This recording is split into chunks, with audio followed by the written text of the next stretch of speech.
Dalam 30 hari terakhir, lebih dari 11.000 serangan terjadi. Kapal tanker diserang dan ratusan rudal berterbangan di wilayah Timur Tengah. Apa sebenarnya yang terjadi antara Iran, Israel, dan juga Amerika? Mari kita kupas semuanya, menggali masa, memahami dunia melalui fakta sejarah yang ada.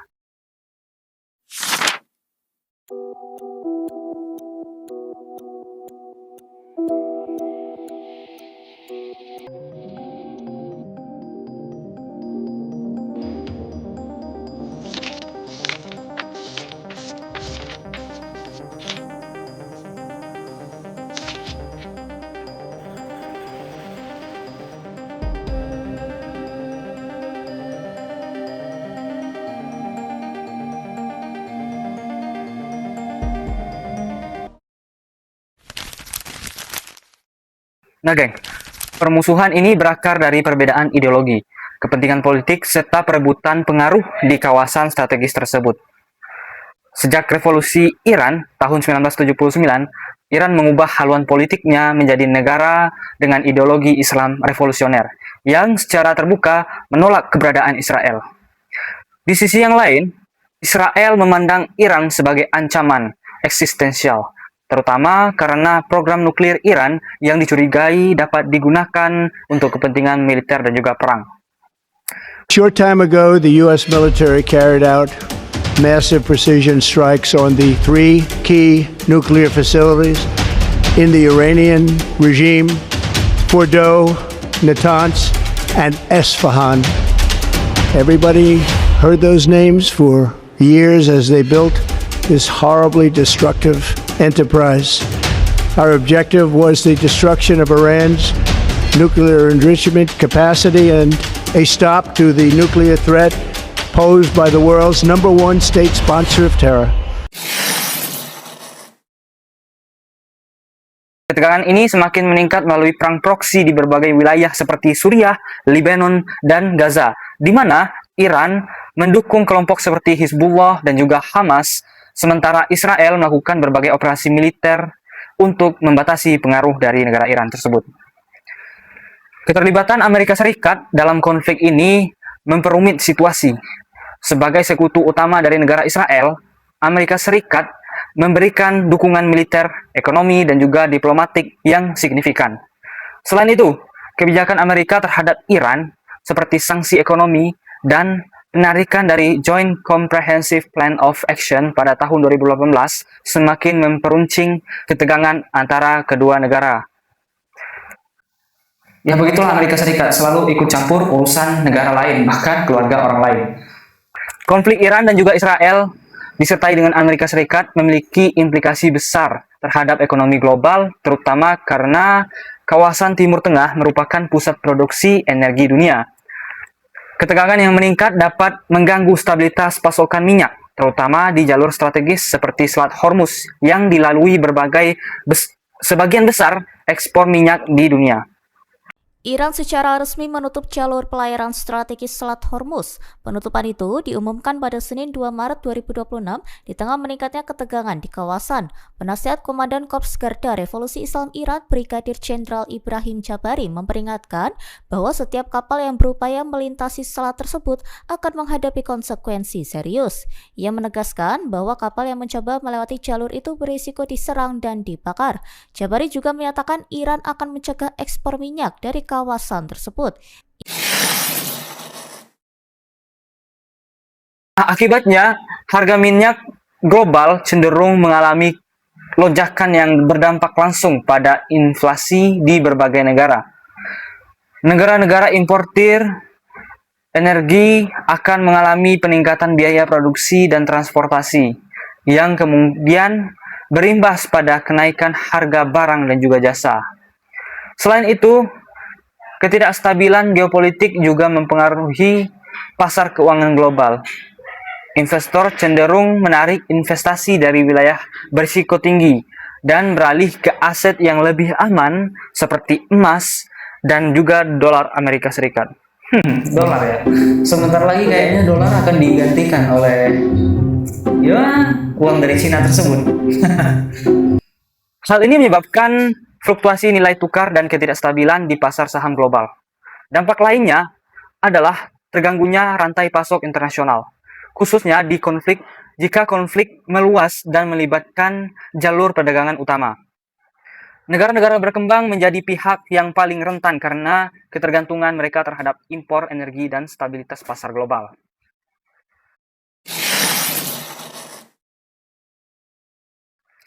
Konflik antara Iran, Israel, dan Amerika Serikat tidak hanya terjadi di medan perang, tetapi juga menyasar ke berbagai target strategis yang memiliki dampak yang cukup luas nantinya, baik secara militer maupun secara global. Di satu sisi, Iran mulai memperluas pola serangannya, tidak hanya menargetkan kekuatan militer lawan, seperti pangkalan militer Amerika Serikat di kawasan Timur Tengah, dan juga kota-kota strategis di Israel. Iran juga menyasar sistem pertahanan udara, radar, serta pusat komunikasi. Yang paling terkenal yaitu sistem pertahanan udara yaitu Iron Dome yang dimiliki Iran, yang dimiliki oleh Israel. Bahkan telah tertembus oleh serangan yang dilancarkan oleh Iran. Serangan ini bertujuan untuk melemahkan kemampuan respon lawan dalam menghadapi ancaman kelanjutan. Selain itu, Iran juga mulai mengarahkan serangan pada infrastruktur strategis seperti bandara militer dan jalur logistik yang menjadi tulang punggung operasi militer. Lebih jauh lagi, Iran mengembangkan strategi baru dengan menargetkan kepentingan ekonomi, aset ekonomi, dan energi yang berkaitan dengan Amerika Serikat menjadi sasaran untuk memberikan tekanan tidak hanya secara militer tetapi juga secara ekonomi kepada Amerika Serikat dan juga global nantinya. Dari strategi ini menunjukkan bahwa perang modern tidak lagi terbatas pada pertempuran fisik, melainkan juga mencakup upaya melumpuhkan stabilitas ekonomi lawan. Di sisi lain, Israel dan Amerika Serikat memiliki pola serangan yang lebih terstruktur dan juga sistematis. Target utama mereka adalah fasilitas nuklir milik Iran yang telah dihancurkan dan dibombardir oleh Amerika Serikat, yang dianggap sebagai ancaman terbesar terhadap keamanan regional dan juga global. Pusat pengayaan uranium dan laboratorium nuklir menjadi sasaran utama dalam berbagai operasi militer yang dilancarkan. Selain itu, gengs, mereka juga menargetkan sistem persenjataan Iran, seperti gudang rudal balistik, peluncuran drone, dan sistem pertahanan udara untuk mengurangi kemampuan serangan balik dari Iran.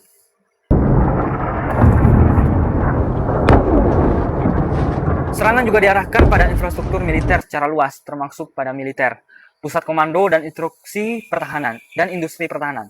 Tidak hanya itu, tokoh-tokoh penting dalam militer dan pemerintahan Iran juga turut menjadi target strategis, dengan tujuan melemahkan struktur kepemimpinan dan koordinasi perang. Dalam beberapa kasus, fasilitas energi seperti kilang minyak turut menjadi sasaran, karena memiliki peran penting dalam menopang ekonomi dari negara Iran. Oh ya, gengs, ada kabar terbaru bahwasanya pemimpin tertinggi Iran yaitu Ayatollah Ali Khamenei dikabarkan meninggal dunia karena serangan yang dilancarkan oleh Israel dan juga Amerika Serikat. Meskipun banyak target yang diserang secara langsung berada di kawasan Timur Tengah, dampaknya meluas hingga ke seluruh dunia, terutama jalur vital seperti Selat Hormuz menjadi titik krusial yang secara tidak langsung terdampak oleh konflik ini. Gangguan pada jalur tersebut dapat memicu lonjakan harga minyak dunia, mengguncang pasar saham, serta menciptakan ketidakstabilan ekonomi global.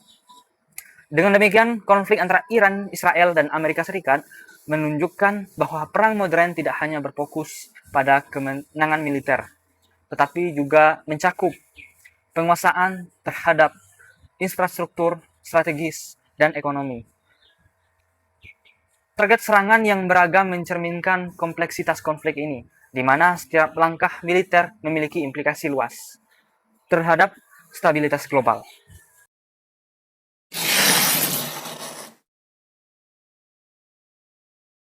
Adapun motif dari terjadinya perang tersebut yaitu bukan dilandasi dengan motif agama, tetapi berakar dari motif ingin unjuk gigi dari Amerika Serikat tentunya. Mereka ingin menyebarkan pengaruh dari Barat, yaitu Western Expansion. Western Expansion ini merupakan suatu kegiatan yang dilaksanakan dan dilancarkan oleh Amerika Serikat kepada negara-negara yang enggan untuk tunduk pada wilayah mereka, yaitu seperti negara-negara Timur Tengah, terutama Iran dan juga Palestina yang telah diluluh lantahkan oleh Amerika Serikat. Hal ini demi terciptanya pengaruh yang dilancarkan oleh Amerika Serikat di negara-negara Timur Tengah, yaitu mereka menyebarluaskan pengaruh Barat, yaitu Western Expansion. Selain itu, target ekonomi juga selalu menjadi sasaran utama karena Trump, yaitu pemimpin tertinggi dari Amerika Serikat, selalu mengambil keuntungan dari adanya perang tersebut, yang mana dia mengambil keuntungan dari segi persenjataan. Dia menunjukkan bahwasanya senjata mereka lah yang terhebat dan juga yang terbaik di dunia ini. Dan dengan itu, dia dapat melancarkan dan juga melaksanakan penjualan terhadap senjata-senjata Amerika Serikat kepada negara-negara yang ada di dunia. Hebat juga nih. Bombardir brutal ini yang dilancarkan oleh Israel dan juga Amerika ditaksir menelan 2.000 korban jiwa dan juga 10.000 orang dinyatakan luka-luka yang fatal, menerima luka-luka yang fatal. Selanjutnya, jika perang ini berlangsung dalam jangka waktu yang panjang, maka ini berpengaruh kepada kasus genosida yang dilaksanakan oleh Amerika Serikat dan juga Israel. Nah, tentunya, gengs, Iran tidak hanya tinggal diam. Iran adalah negara yang superpower. Tidak seperti negara-negara yang lainnya yang menerima dan langsung menyetujui surat dari Amerika Serikat untuk berdamai. Iran membalas dengan meluncurkan ribuan roket tempur ataupun drone untuk memberikan serangan balik terhadap Israel. Dikatakan bahwasanya terdapat banyak kehancuran dan juga jatuhnya banyak korban jiwa di wilayah Israel. Namun tidak ada konfirmasi yang jelas dari pihak Israel karena kasus ini sedang ditutup-tutupi oleh pemerintah Israel guna untuk mempertahankan ideologis dan juga psikologis dari tentara.